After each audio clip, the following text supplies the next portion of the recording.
جو کہتے تھے کہ ہم اٹھے تو دنیا اٹھتی ہے، اس نے پھینک دیے من و مٹی کے نیچے، کچھ نہ کر سکے۔ اپنی حیثیت نہ بھول۔ میرے رسول کریم سید عالم صلی اللہ علیہ وسلم نے فرمایا 2 باتوں میں لوگ دھوکے میں ہیں، دھوکے میں ہے، دھوکے میں ہے، دھوکے میں۔ یا رسول اللہ کون سی؟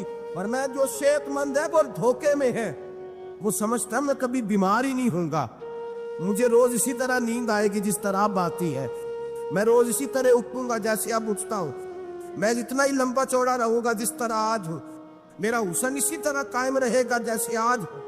تو دھوکے میں ہے، دھوکے میں۔ بڑے بڑے آئے اور بڑے بڑے مٹی کا ڈھیر ہو گئے، فنا ہو گئے، کل من علیہ فان، فنا ہو گئے، کوئی پوچھنے والا نہ رہا۔ اور میرے رسول پاک نے فرمایا جو فارغ ہے، جن کو رب نے اپنی عبادت کے لیے فارغ کیا، اپنے دین کی نوکری کے لیے فارغ، وہ بھی دھوکے میں ہیں، وقت ضائع کر رہے، چوک اور چوراہے میں کھڑے ہیں۔ میرے بھائی، جب اپنی حیثیت انسان بھولتا ہے، حیثیت بھولتا ہے، پھر وہ شکوہ کرتا ہے۔ جب اپنی اوقات بھولتا ہے پھر شکوہ کرتا ہے۔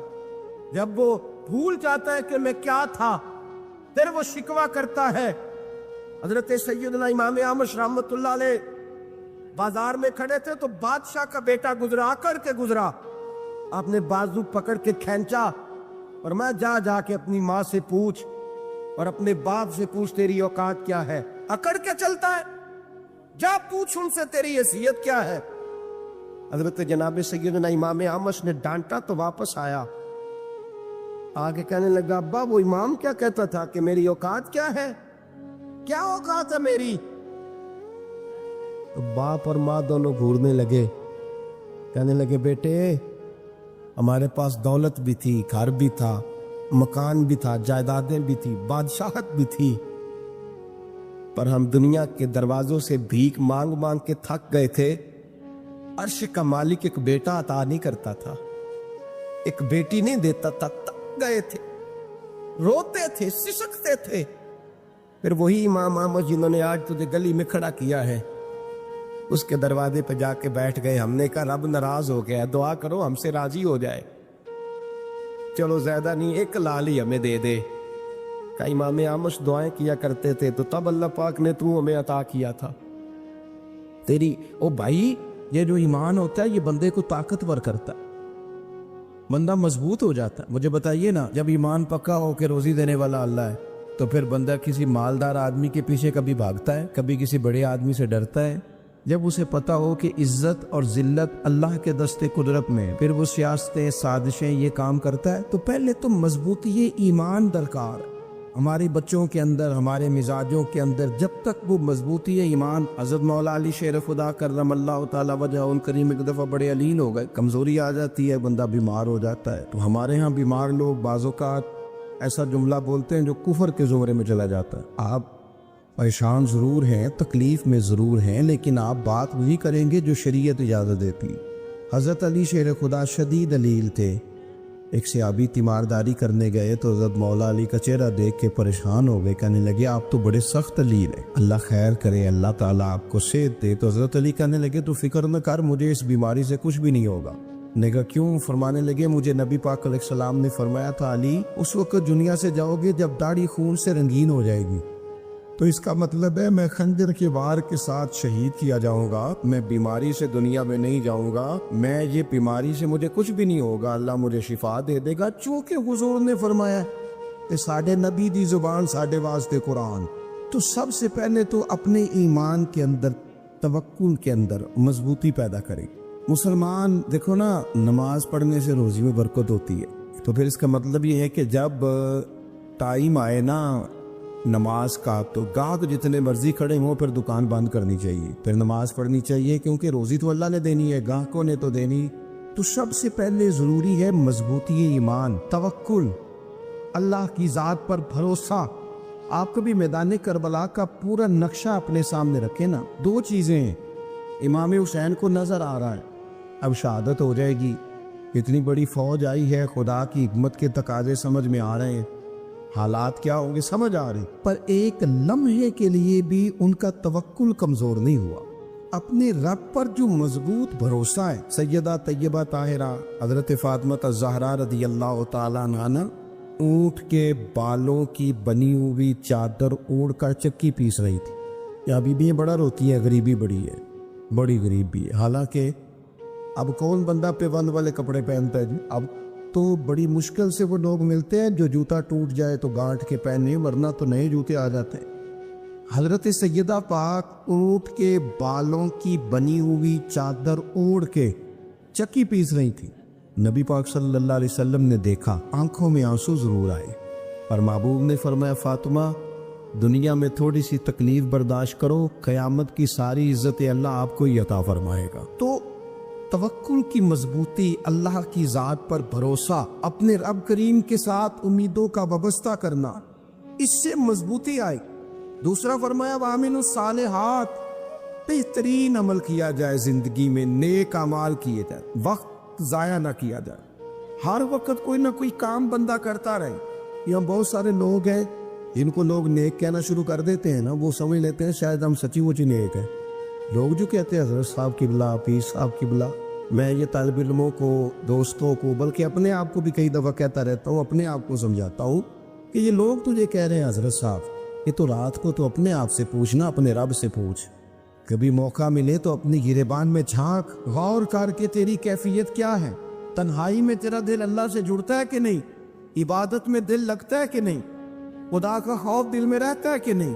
غریب کی محبت، عزیزوں قربت والوں کا احساس طبیعت میں موجود رہتا ہے کہ نہیں؟ ویسے تو میرا مطلب ہے، لوگ کہہ رہے تھے حاجی صاحب آپ بڑے سخی ہیں، تو اس سے تو نہیں نا بندے نے سخی ہونا.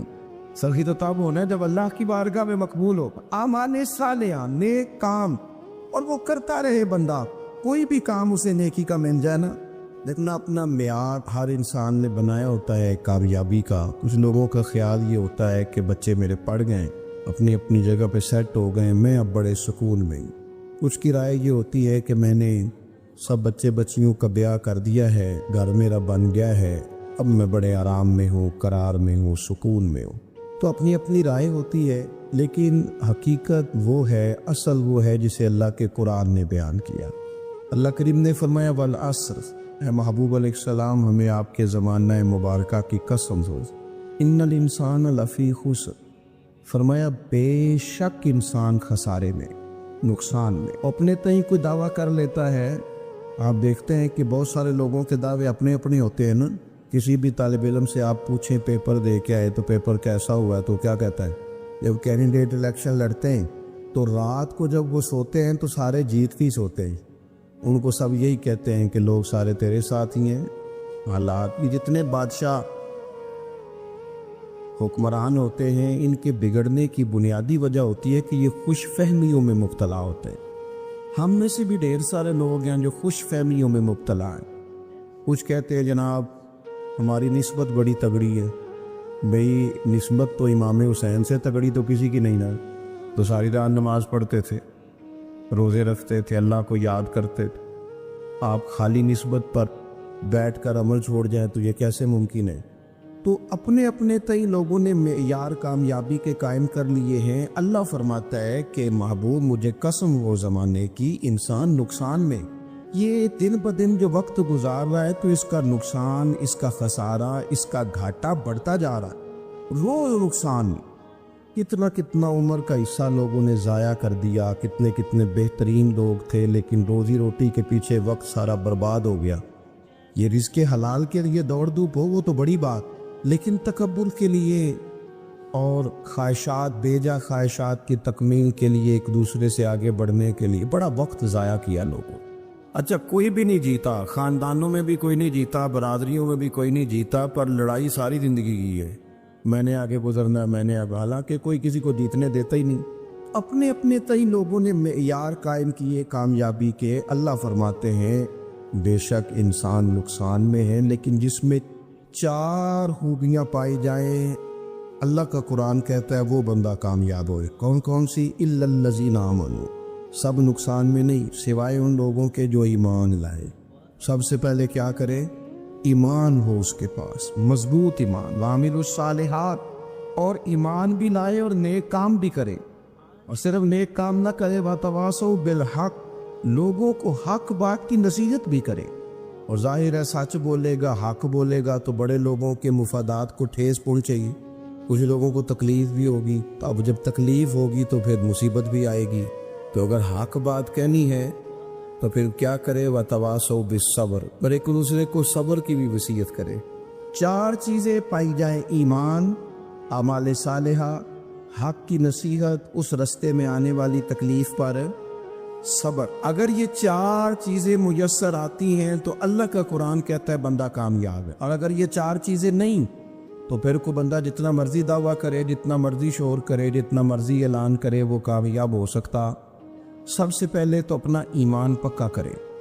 یہ جو کچی پکی باتیں کرتے ہیں نا لوگ، مسلمان جو ہوتا ہے نا، مسلمان وہ لاوارث نہیں ہوتا، وہ وارث والا ہوتا ہے. اس کا رب ہر وقت اپنی رحمت سے اس کی حفاظت کرتا ہے. مسلمان ہر وقت نبی پاک علیہ السلام کی نگاہ کرم میں رہتا ہے. اسے کمزور باتیں نہیں کرنی چاہیے کہ میرے کو پیچھے چڑھ گیا تو پتہ نہیں کیا ہو جائے گا، برادری مخالف ہو گئی تو پتہ نہیں کیا ہو جائے گا، سچ بول دوں گا تو لوگ پتہ نہیں مجھے مار دیں گے. ایسا ہو نہیں سکتا.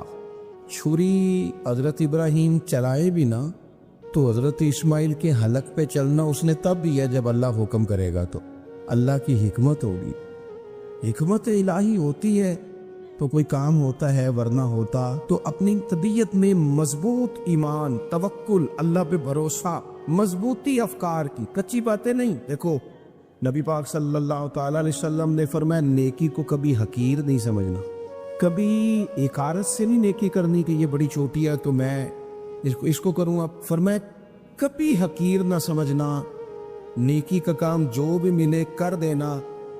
فرمایا اگر بھائی سے مسکرا کے ملو گے بنا تو اس پر بھی اللہ تمہیں صدقے کا ثواب عطا کرے گا. ہم تو اس دین سے کے ماننے والے ہیں جو کہتے ہیں تو گلی سے روڑا اٹھا دے، کانٹا اٹھا دے، کسی کی تکلیف دور کر دے، کسی اس پر گنجائش کر دے، کسی کے لیے آسانی کر دے. جو بھی خیر کا کام میسر آئے پورے دن میں اسے چھوڑے نہیں. صبح گھر سے نکلے، وہ ایک صحابی تھے، غالباً تابعی تھے، تو بازار جاتے اپنے غلام کے ساتھ تو سارا بازار گھوم کے واپس آ گئے. خادم نے کہا جناب کو نہ کوئی خریدا نہ کچھ بیچا، تو آپ سارا بازار گھوم کے آ گئے. فرمانے لگے تیرا کیا خیال ہے؟ میں نے کچھ بھی نہیں کیا. کہا جناب پھر کیا کیا ہے؟ فرمانے لگے تم نے دیکھا ہے جو بندہ بھی گزرا ہے میں نے اس کو کہا السلام علیکم، تو کتنی کو نیکیاں میں جمع کر کے آ گیا ہوں. کوئی خیر جو میسر آئے. ہم سمجھتے ہیں کہ شاید کوئی کروڑ کو روپیہ ہوگا تو پوری مسجد بناؤں گا تو پھر میں نے نیکی کر دی. شاید جناب میں، حالانکہ یہ چھوٹے چھوٹے کام ہیں نا، چھوٹے چھوٹے کام، ان کی تو زیادہ ضرورت ہوتی ہے، ان کی تو زیادہ حاجت ہوتی ہے. کوئی آپ راستے میں گزر رہے ہیں تو نیچے کوئی کھڈا بنا ہوا ہے تو اس پر ہم کیا کرتے ہیں؟ گاڑی میں بیٹھ کے تبصرہ کرتے ہیں اے روڈ کھورے کا تو بننا ہے بھئی، یہ کھڈا ہے نا تو آپ نیچے اترے نا، تو آپ دھاوڑا لے نا، کئی پکڑے نا، یہ تو 5 منٹ کا کام ہے، یہاں آسانی کر دے نا، آپ اس میں گنجائش کر دیں. حضور سید عالم علیہ السلام نے فرمایا، امام راضی نے حدیث لکھی ہے، قیامت کے دن ایک بندے کو اللہ معاف کرے گا تو مالک وہ بندہ عرض کرے گا یا اللہ میں تو بڑا گنہگار ہوں، کس وجہ سے معافی ہوئی؟ فرمایا رات کے وقت تو گزر رہا تھا، تیرے پیر سے روڑا ٹکرایا تھا، تو نے اٹھایا ادھر ادھر دیکھ کے کہ کوئی اللہ کی کسی بندے کو تکلیف نہ ہو جائے. کمالی کو وہ تو میں نے زمانہ بیت گیا، کوئی اتنی بڑی بات بھی نہیں سمجھی. تو رب کریم نے فرمایا تو رات کے اندھیروں میں بھی میرے بندوں کا خیال رکھتا تھا تو میں تیرا خیال نہ کروں؟ کوئی عمل ہمارے ہاں لوگ کوئی کام نہیں کرتے، بالکل نہیں، کوئی کام نہیں، نہ بڑے نہ چھوٹے نہ سمجھدار نہ ان پڑھ، کچھ بھی نہیں. نشستن گفتن برخاستن، بیٹھو راج کے گپے مارو، تبصرے کرو فلانا کچھ نہیں کر رہا، فلانا کچھ نہیں کر رہا، اس کے بعد اٹھ کے چلے جاؤ کہ کچھ کرے. وعامل الصالحات، نیکیاں جمع کرے زندگی میں، خزانہ بنائے، خزانہ، اپنی ڈیوٹیاں اپنی ذمہ داریاں پوری کرے. ہر وقت کام، ہر وقت ذمہ داری، ہر وقت ڈیوٹی.